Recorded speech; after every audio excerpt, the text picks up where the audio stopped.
Nakon što smo odradili okopavanje voćaka te dodavanje stajskog gnojiva u prostor oko voćke, na red su došle i druge radnje koje su potrebne da se u toku mirovanja voćke odrade.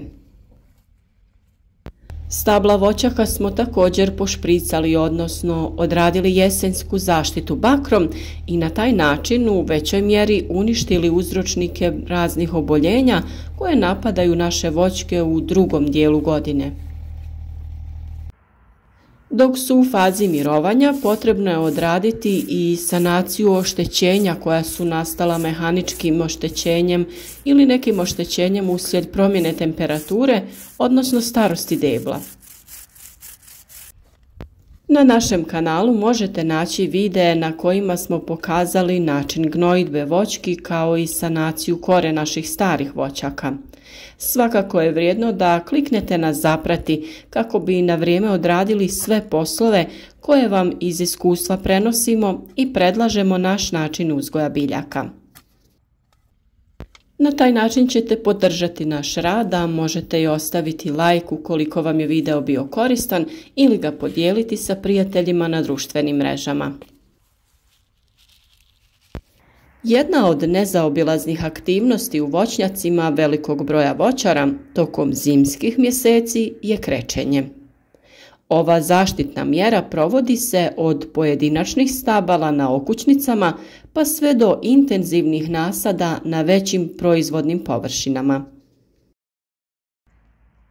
To je jedna od aktivnosti koja se kod nas prenosi s koljena na koljeno, primijenivši se često na pogrešan način, uslijed čega krečenje gubi svoj smisao i suštinu, a greške su isključivo u samom vremenu obavljanja ove aktivnosti. Naravno da svi imaju svoje navike i određene poslove obavljaju u određeno vrijeme, ali ako te radnje nemaju nikakvu korist, vrijeme je da se te navike promijene.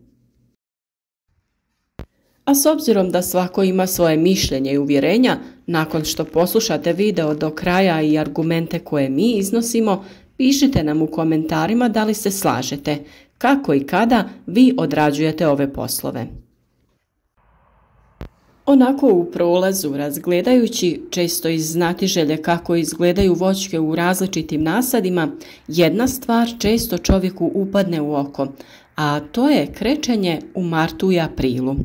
Krečenje u ovim mjesecima predstavlja jako veliku grešku koja ovu aktivnost čini besmislenom. Pa kada je to najbolje obaviti krečenje voćaka?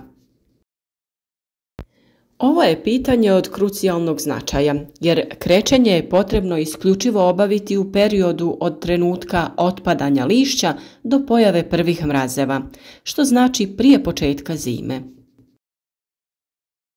U nekim regijama se ono može obavljati do polovine januara, ali to sve ovisi od klimatskih faktora u samoj regiji. Ako zima obiluje velikim brojem kišnih dana, uslijed čega dođe do ispiranja boje sa stabla, poželjno je ponoviti krečenje početkom proljeća. Jedino sa pravovremenim krečenjem ono ima svoju punu efikasnost. Krečiti početkom proljeća je samo bespotrebno trošenje novca kao i vremena kojeg u poljoprivrednoj proizvodnji uvijek imamo malo, jer borba sa klimatskim faktorima, bolestima, štetnicima i na kraju tržištem je neprestana. Krečenje je veoma značajno iz većeg broja razloga, kako u voćnjacima u hladnijim regijama sa većom nadmorskom visinom, tako i u nešto toplijim regijama. Naime, krečenje debla i ramenih grana je stara i jeftina mjera borbe protiv mraza. Ona se prvenstveno preporučuje kod koštičavih voćnih vrsta koje brzo reaguju na temperaturne promjene u toku zime.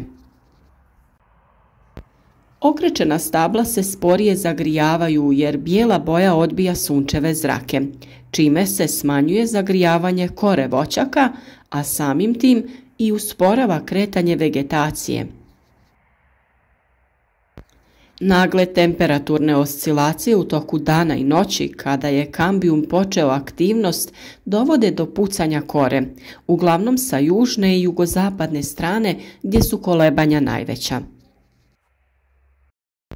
Sokovi koji krenu kroz voćku zbog naglog zahlađenja mogu izazvati smrzavanje, koje dovodi do pucanja sprovodnih snopova, kapilara i kore, odnosno do pojave mrazopuca. Upravo ta mjesta mogu biti u rano proljeće idealna staništa za razvoj gljivičnih i bakterioloških infekcija. Krečenjem drveća pomjeramo kretanje voćaka u proljeće, pa izbjegavamo štete na stablu i pupoljcima uslijed pojave ranih proljetnih mrazeva i naglih temperaturnih kolebanja. Upravo krečenjem se usporava kretanje vegetacije minimum 7 do 10 dana, zbog toga što bijela boja reflektira sunčeve zrake i usporava kretanje vegetacije. Krečenje ovom mješavinom ima insekticidno djelovanje, a djeluje i dezinfekcijski, utječući na prezimljavajuće forme bolesti i štetnika, a također i kao repelent za glodavce. Dakle, krečenjem stabala uništavaju se i neki patogeni. Najbolje ga je obaviti poslije tretiranja voća sredstvima na bazi bakra, to jest poslije plavog prskanja, krajem novembra ili početkom decembra, a najkasnije sredinom januara. Bitno je da se to radi po suhom vremenu i kada je temperatura zraka oko nule. Također efikasno suzbija i pojavu mahovine na stablima. Kod mladih stabala koja nemaju još odebljalu koru, bijela boja mnogo znači i tokom ljetnih mjeseci, jer reflektira sunčeve zrake i spriječava ožegotine na kori, što je jako značajno u onim regijama sa vrućim ljetima. Smjesu za krečenje voća možete kupiti u poljoprivrednim apotekama, a možete je i sami napraviti. Vapnenu smjesu treba napraviti od provjerenih komponenti kupljenih u poljoprivrednim apotekama sa urednim rokovima trajanja izdanim od strane proizvođača. Smjesa se sastoji od 5 kg negašenog vapna, 50 g kuhinske soli, 100 g sumpora i 100 g plavog kamena. Nakon miješanja smjesu ugasite sa 8 do 10 litara vode dok se ne dobije radna otopina konzistencije vapnenog mlijeka. Naravno, krečenje je potrebno obavljati tokom suhih dana kada je temperatura zraka iznad nule, jer u suprotnom vapnena opna mrzne i odvaja se od drveta. Krečenjem se ne obuhvata samo deblo, to je stablo, već i ramene grane prve etaže, pa čak je poželjno i nekih 20 do 30 cm iznad njih, naročito kod mladih voćki koštičavog voća. Za što bolje miješanje sadržaja najbolje je ostaviti sve da stoji jedan dan. Na taj način će se vapno dovoljno otopiti. Kada je u pitanju plavi kamen, njega je najbolje prvo otopiti u vodi pa ga dodati smjesi. Za otapanje kamena poslužiti ćemo se flašom koju ćemo napuniti do pola i nekoliko puta u toku dana promiješati tako da bi otopili kamen u potpunosti. Inače, plavi kamen je u stvari bakar sulfat i glavni je sastojak bordovske čorbe.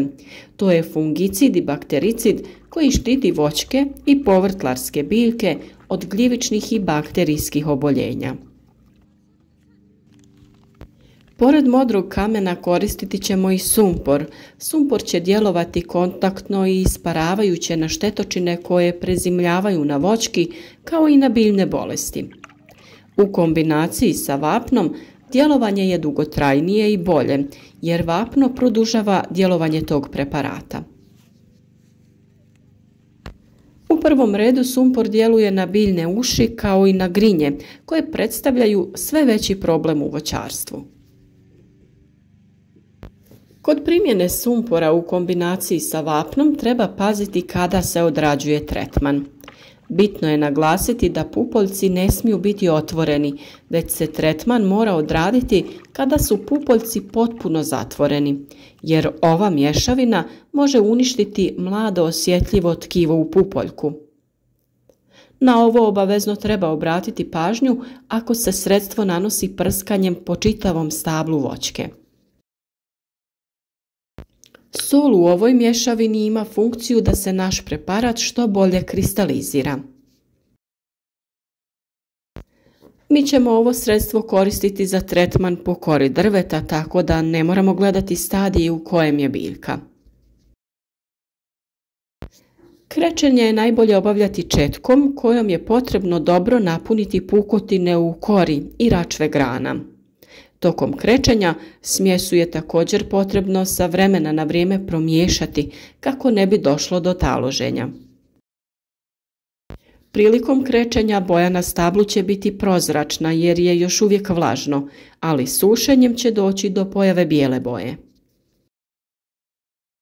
A na kraju, pored svih ovih dobrobiti krečenja, moramo ipak priznati da nakon tog postupka naše voćke izgledaju puno urednije i svježije. No voćar svakako ne treba da se vodi samo estetikom i time što će drugi reći na urednost voćnjaka u proljeće. Puno je bitnije da voćka bude u dobrom stanju u proljeće nego da ima lijepu bijelu boju kore u toku proljeća ili ljeta.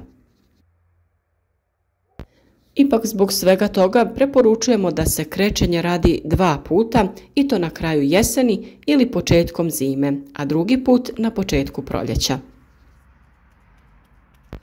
A vi nam pišite vaša iskustva u komentarima. Video podijelite sa prijateljima na društvenim mrežama i ostavite like podrške našem radu.